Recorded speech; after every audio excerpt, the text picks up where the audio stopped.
Welcome back, everyone. Now, in the previous videos, we've spoken a lot about one-dimensional dynamical systems. And that one-dimensional dynamical system is always sort of posed on a line. It might be a half line, it might be an interval, but it's always just sort of a flat, long line. But it turns out that there's another way to think about one-dimensional dynamical systems, or to pose one-dimensional dynamical systems. And that is with a flow on the circle. So instead of just moving unboundedly in either direction on a line, you have this sort of periodicity. You move around a circle and sort of can come back to where you started. Now, as is convention with mathematics, we are going to represent the motion or the point that you are on the circle by theta. And we can represent a dynamical system on the circle by theta dot, so the angular velocity, as some function of your current state, theta. And in this case, as I said, theta is going to be on the circle, so that's S1. That means that we're sort of taking things modulo, so taking modulo 2 pi. All right, so we're going to use a convention of radians here. So, once this thing increases by 2 pi, it sort of resets, right? So 0 all the way up to 2 pi, and then it comes back to 0. And so we interpret that as moving around in a circle. And that means, first of all, is that we can get oscillations, right? Things go around and around and around, and they repeat. Now, we saw with our existence and uniqueness lecture that you can't get oscillations when you look on the line. So this is sort of the simplest framework that you can possibly have that will give you a type of some kind of oscillations. Let's start with some examples, right? Let's build up a little bit of intuition here. Theta dot is equal to sine of theta. So very, very similar to the first example that we looked at when we talked about one-dimensional dynamical systems. We looked at x dot is equal to sine of x. Now, in that case, it was over the entire line. We saw that we had infinitely many equilibria. But now we have ourselves restricted to the circle, right? So we're sort of looking from maybe 0 to 2 pi or minus pi to pi. It sort of doesn't matter how you define your circle. It's sort of all up to convention. It's all the same as long as it's a 2 pi interval. So in my case here now, there's only 2 equilibria, 2 fixed points.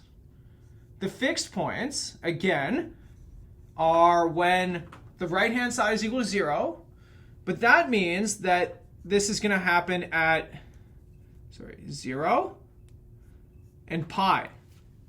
Remember, 2 pi is identified with 0. That means you just went all the way around the circle. So there are only 2 fixed points in this case, one at 0 and one at pi. That's it. And that comes from that modulo arithmetic.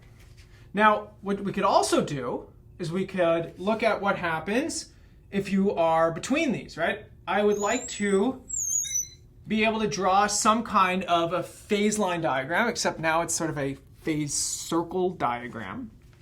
I have a fixed point at 0, and I have a fixed point at pi.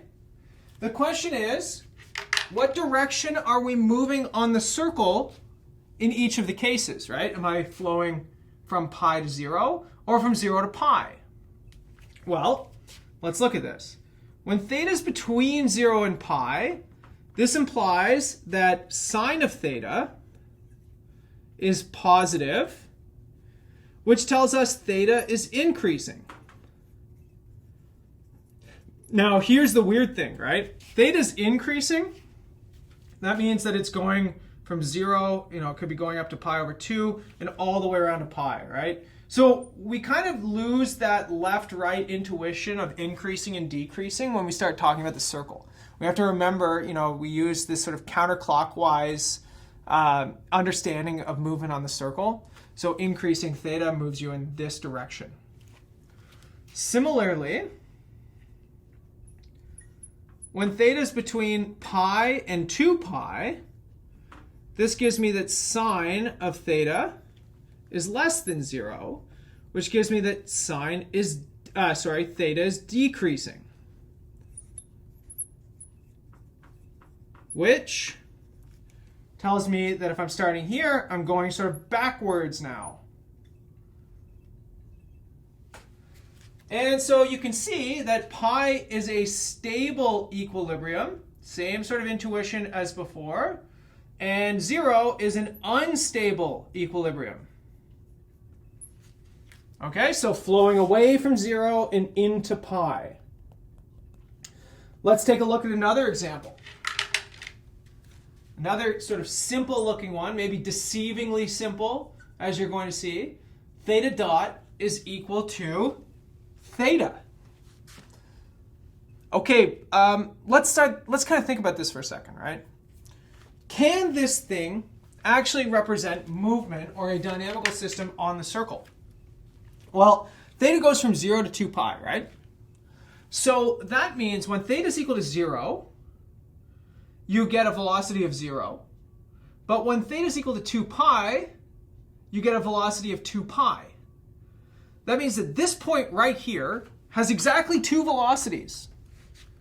It has a velocity of 0, no movement, and it has a velocity of 2 pi, which is upward movement. So actually, this thing cannot represent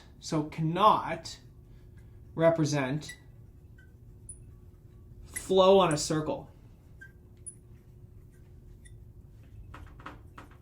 And the reason for that is because theta equal to 0 and 2 pi are the same point, right? We're taking everything modulo 2 pi, but they have different velocity.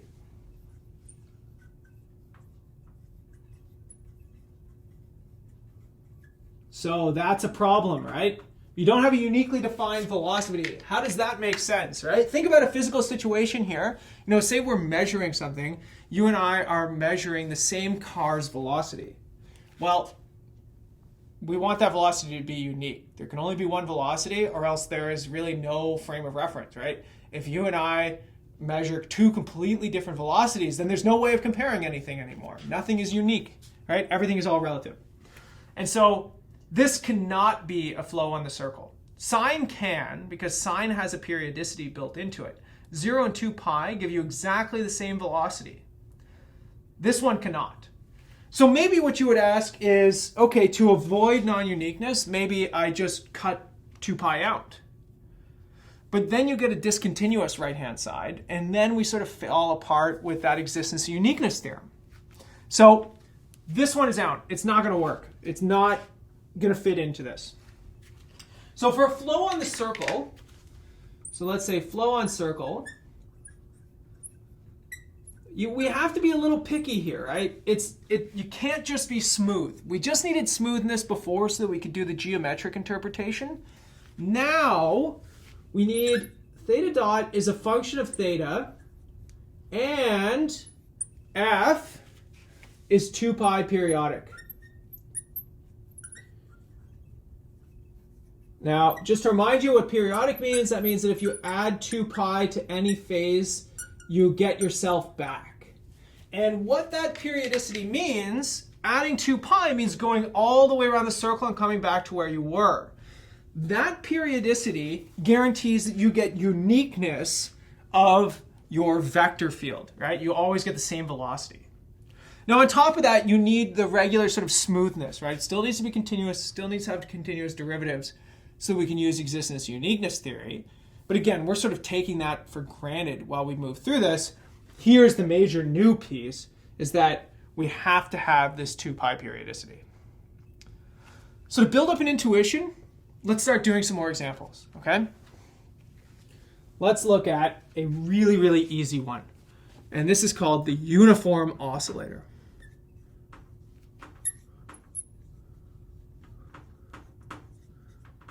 Okay, so what is the uniform oscillator?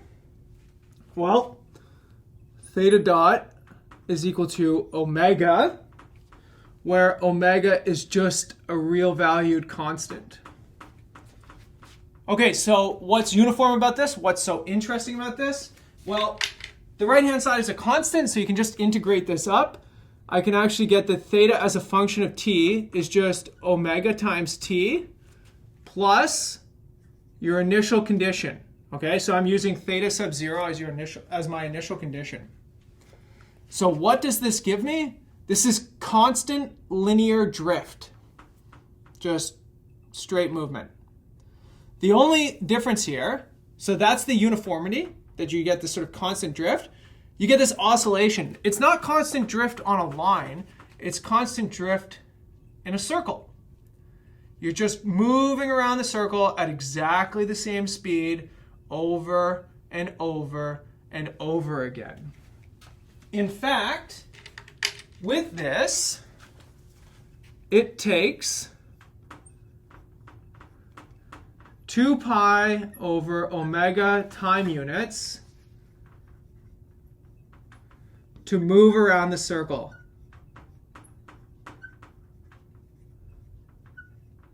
So if you're coming from a physics background, omega is referred to as the frequency. 2 pi over omega, that is your period. So typically period is represented with a capital T. This would be your period, how long it takes you to come back to where you started.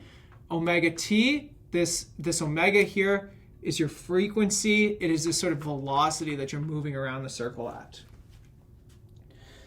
Okay, so let's play with an example. Okay, so where would this come up? Well, it comes up in pretty sort of simple ways. When I go out jogging, I'm usually faster than my wife. And so sometimes we go out to a track and we run around in a circle. And so I'm faster than my wife, and so sometimes I can pass her. You know, if we run around that thing long enough, I'm going to pass her. You know, assuming that I keep a constant speed and she keeps a constant speed, then we have this sort of constant drift around the circle. So we can actually model this, right? Let's imagine we have two people. Call one of them Speedy. And Speedy takes t1 seconds to complete a lap.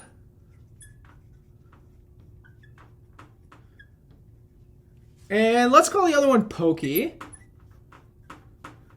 And Pokey takes t2, which is less than t1 seconds, to complete a lap. Okay, so they're jogging around a track, a circular track, right? So because it's circular, you get that periodicity, right? You have a flow on the circle. It takes Speedy t1 seconds to go around this track. It takes Pokey t2 seconds. So we can ask ourselves, how long until Speedy laps Pokey, assuming they start at the same point, right? Well, what we can do here is we can set theta 1 of t equal to Speedy's position.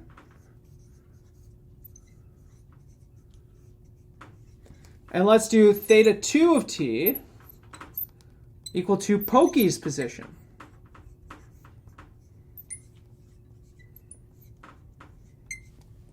Okay, so now what we know here is we have a period.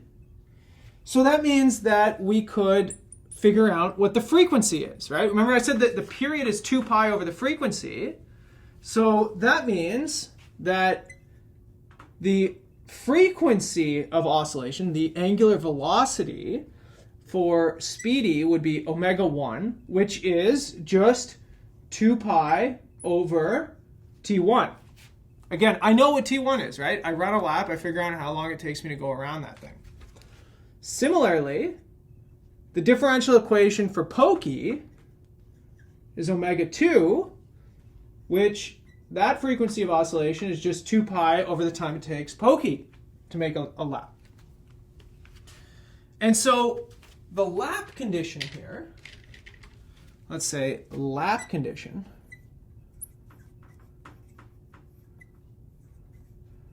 to figure out when we have a lap, well, that would be when the angle between Speedy, I'll call it S, and Pokey, P, has increased by 2 pi.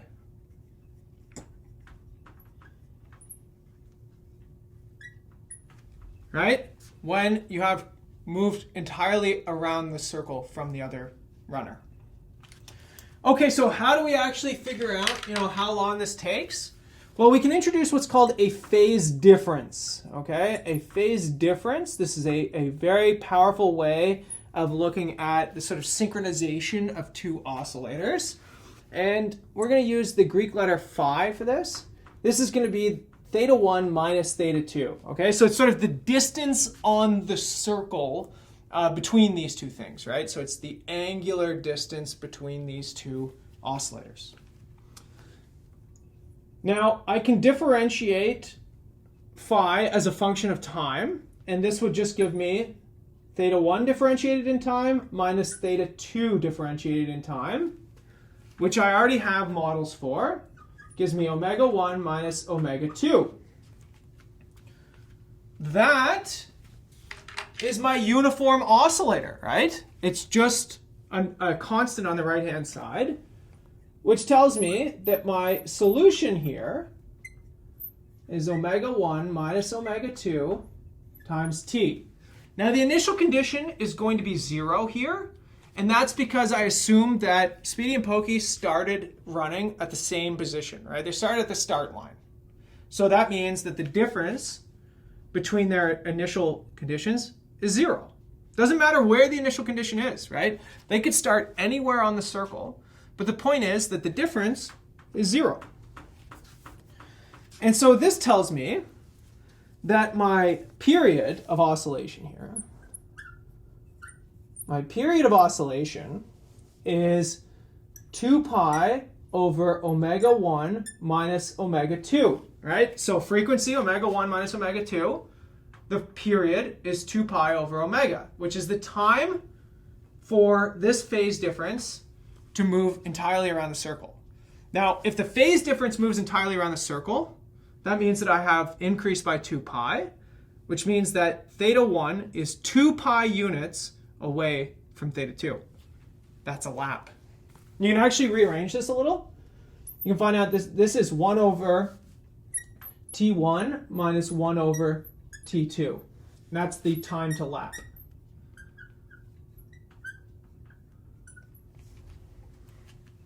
That's it. That's it right there. That tells me how I can use a sort of uniform oscillator to model these two simple little runners. All right, now that we've looked at the uniform oscillator, let's look at something a little more interesting. Let's look at an example of a non-uniform oscillator. So we're going to look at a very specific example of a system. It's going to have that uniform piece out front. And then we're going to tack on a nonlinearity, okay? So a sine nonlinearity, sort of a combination of two of the examples that we've seen in this before. But we have two parameters, okay? So the first thing is this omega parameter, which we'll just assume it's positive. So that, the case where it's negative is basically the same thing. We're just going to assume that you're sort of moving in this direction around the circle. And we'll also assume that a is greater than or equal to 0. So if you don't believe me that this is going to be sort of typical of everything that you're going to see here, go ahead and work out the other sort of cases, right? The other three cases with different inequalities here. You're more than welcome to have a little bit of fun with that. But these are what the assumptions I'm going to make. Now, the uniform oscillator is actually a very, very important model throughout a number of different areas of the applied sciences. So for example, in electronics, this really, really simple, pretty little system is used to model things like phase lock loops. In the cases of biology, this is used to model things like oscillating neurons, right? So sort of spiking neurons. Or, as we're going to see later on in a couple more videos from now, it's used to model fireflies and the sort of flashing rhythm that fireflies start to produce. And another example is the human sleep-wake cycle, right? So it's trying to find these sort of nice oscillatory patterns. You can also find these things in, or this model in condensed matter physics. So maybe that's more your thing. This would be the cases of Josephson junctions, and charge density waves. And then, another place where we find this is just in mechanics. So all of the mechanical engineers that are watching this, This would be something that you might be interested in, but overdamped pendulum driven by some kind of torque. This is a really, really simple little junky model for it. But as you're going to see, this is sort of prototypical of a lot of what you'll find when you start studying these flows on the circles. Okay, so this non-uniform oscillator, let's start sort of digging through it. And the best thing to do is to ask ourselves, what do the steady states look like? Well, let's note that the right-hand side is just a simple little sine function that has an amplitude that is either compressed or extended by the value a, and then shifted by a value omega. Really nothing all that fancy, right? Let's think about what this would look like. Well, it's a really, really simple model. Just a nice little sine curve. In this case, I go through the value omega. It's a negative sign. So this is omega minus a sine theta. So let's do this. I'm just going to put a dotted line. This is not representing the theta axis, but this would be at pi over 2, where you have this minimum, and this maximum is at minus pi over 2. And then the sort of amplitude of this thing is the distance from this axis up to this value right here, omega, and that's going to give you down to this right here. There we go. The amplitude of oscillation. Okay, so let's do a couple notes. First thing, A is equal to 0, we get the uniform oscillator. Life is good, right? We've got the uniform oscillator down. It's an easy model, right? We saw Speedy and Pokey running with it. But in the case where A is not equal to 0, then the maximum here is at negative pi over 2. So in this case, flow is fastest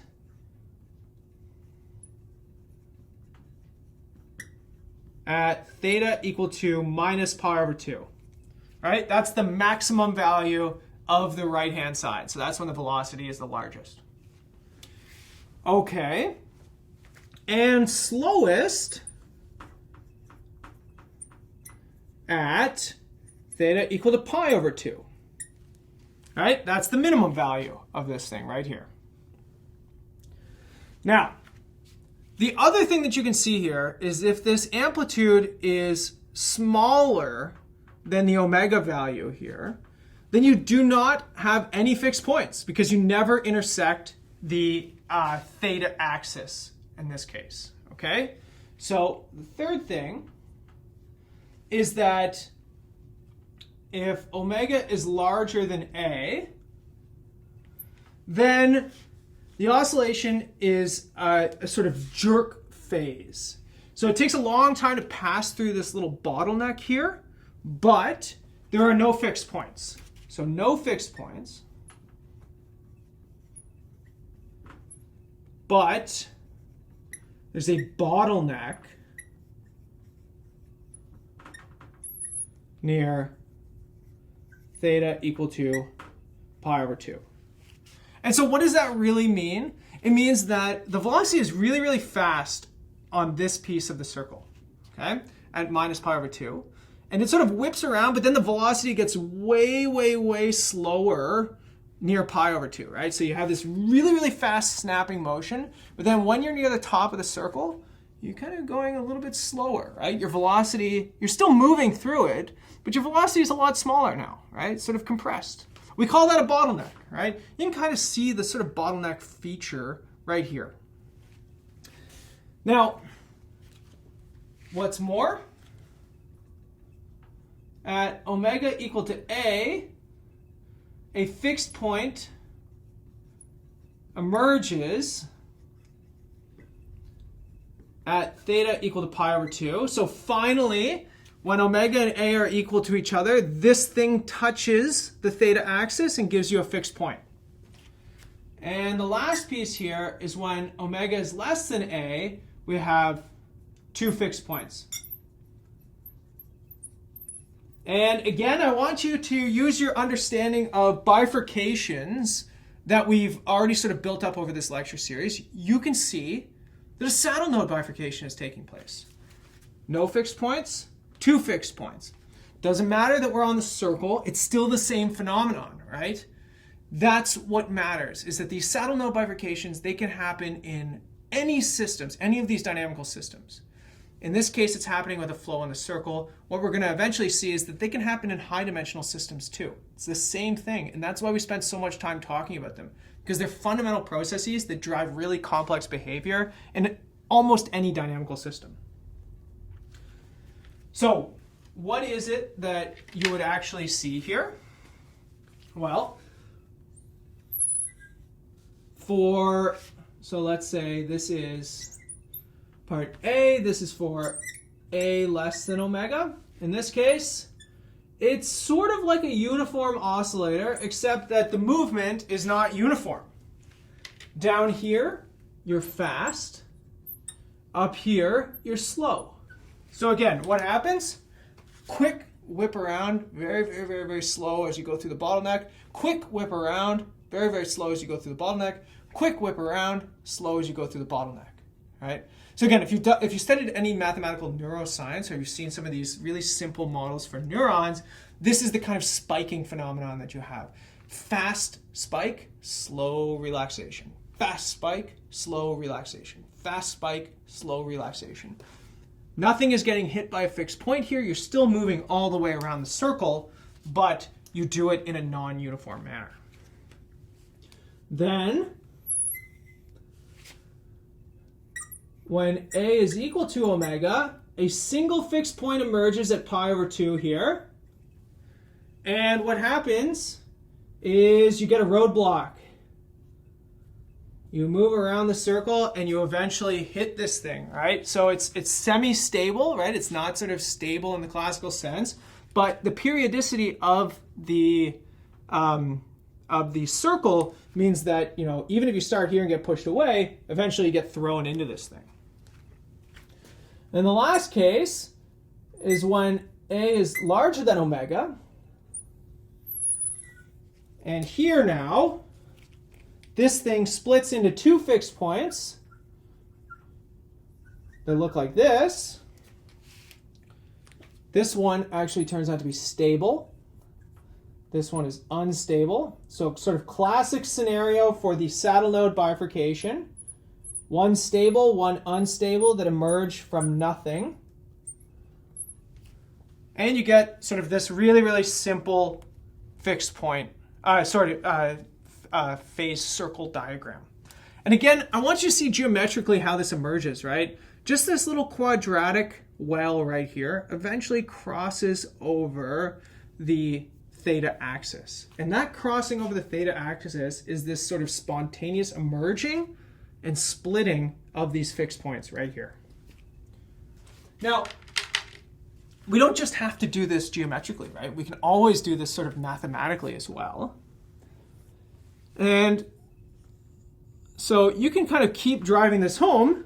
You can classify the stability. So classify stability of the fixed points. Right? So remember, way back in, I think, like the third or fourth video that we did in this lecture series, I showed that all you have to do is take the derivative and put in the value of the fixed point. And if it's positive, then you're unstable. If it's negative, then you're stable. So let's do it, right? I don't have to just rely on drawing pictures here. I can do some analysis. I can actually write stuff down. So how are we going to do this? Well, let's first note that the fixed points, I'll call them theta star, they satisfy, well, what do they satisfy? Sine of theta star is equal to omega over A. Take F, set it to 0, isolate for sine of theta. Nothing fancy.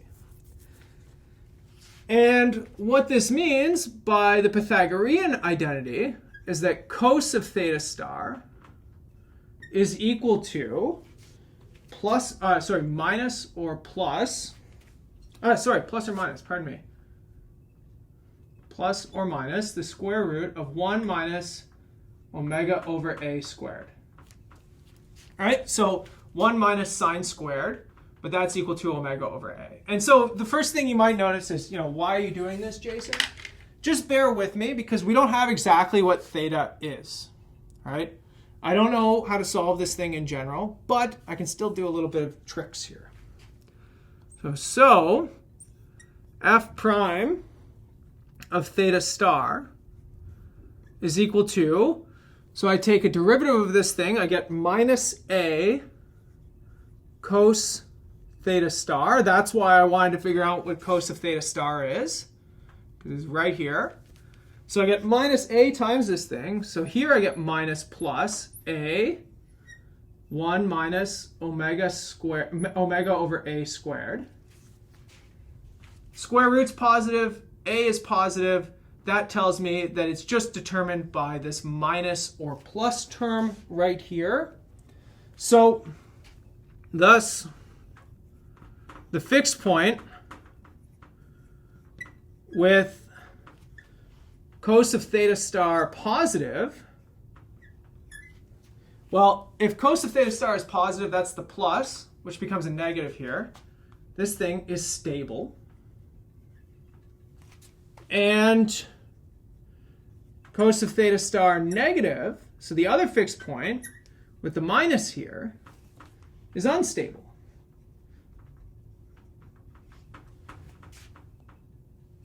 Which gives me all the information that I need, right? We know that these two things coalesce at pi over 2. And so we can easily track these things on the cosine curve to see that we get stability here, instability here. But again, we can do it with math, right? We don't have to worry too much about, just relying on pictures all the time, right? We can always do this stuff with analysis. And let's do one more fun little exercise with math here, okay? Let's figure out the period of oscillation. So remember from the uniform oscillator, we said that the period of oscillation is how long it takes you to go around the circle. Well, in this case, I go all the way around. Remember I said it happens in a weird way though, right? Quick spike, slow relaxation. Quick spike, slow relaxation. Comes from this little bottleneck that emerges right here. So for a less than omega, I am going around the circle. The question is, how long does it take? Well, the period of oscillation, this thing, very, very trivially, okay? So this is like the silliest thing you've ever seen in your life. It's like the worst way of writing what a variable is equal to, right? You're just integrating the constant function 1 from 0 up to that number. That's not a very useful way of looking at things, but nonetheless, it's a nice trick that we can use. Because what I could actually do here is I could do a little substitution. And I could say that this is the same as theta going from 0 to 2 pi, right? And then I get dt over d theta from my substitution, and then d theta. So integrating with respect to theta, but I'm substituting in theta as the variable of integration, okay? But let's take a look at what this actually is. So this is the integral from 0 to 2 pi of 1 over the derivative of theta, theta dot, and then d theta, which is, again, I've got an equation for this thing, 1 over omega minus a sine of theta d theta. Now, you probably thought that you'd never have to do another integral again after you finish your calculus class. And fine, if you don't want to, you can throw this into Wolfram Alpha or something like that, right? But this can actually be easily evaluated. I'm going to leave it for you as a little exercise. Maybe remind yourself of some trigonometric integration. But what this actually shakes out to is that therefore, after you do this little integration here, the period of oscillation is 2 pi over the square root of omega squared minus a squared. Okay? Now, you can see why we had this critical condition that a is less than omega, right? It's the only way that that denominator actually makes sense. In fact, if you just do a quick little sketch of what this thing looks like, it has an asymptote, right? So if this is my a values that I'm changing here, I'm going to assume omega is fixed. When a is equal to 0, I get the uniform oscillator. So I go through 2 pi over omega. A is equal to 0. That's good. And then what happens is that as I start increasing a, I watch the period do this. And eventually it hits an asymptote. So the period blows way, way, way, way up. So what's actually happening here? Well, the closer a is getting to omega, that means the closer I'm getting to the saddle node bifurcation point. That means that I'm getting closer and closer to the roadblock. And so that means that the bottleneck is getting stronger and stronger and stronger. And so the period to go around this thing is taking longer and longer and longer to go around. And so that means that this slow sort of molasses zone is getting slower and slower and slower because it's starting to see that a saddle node bifurcation is taking place. The closer I am to the saddle node, the more sort of molasses I get stuck in. And eventually at the saddle node bifurcation, the road cuts off and I've got a roadblock. And then I get these stable and unstable fixed points that cut me off, right? That's over here where there is no period. I can never make it all the way around this thing anymore. Now in the next video, we're going to come back. We're going to look at these bottlenecks a lot more. We're going to look at what are called ghosts, right? So seeing sort of the ghosts of a saddle node bifurcation here and seeing that this is prototypical of all saddle node bifurcations. So I'll see you in the next video.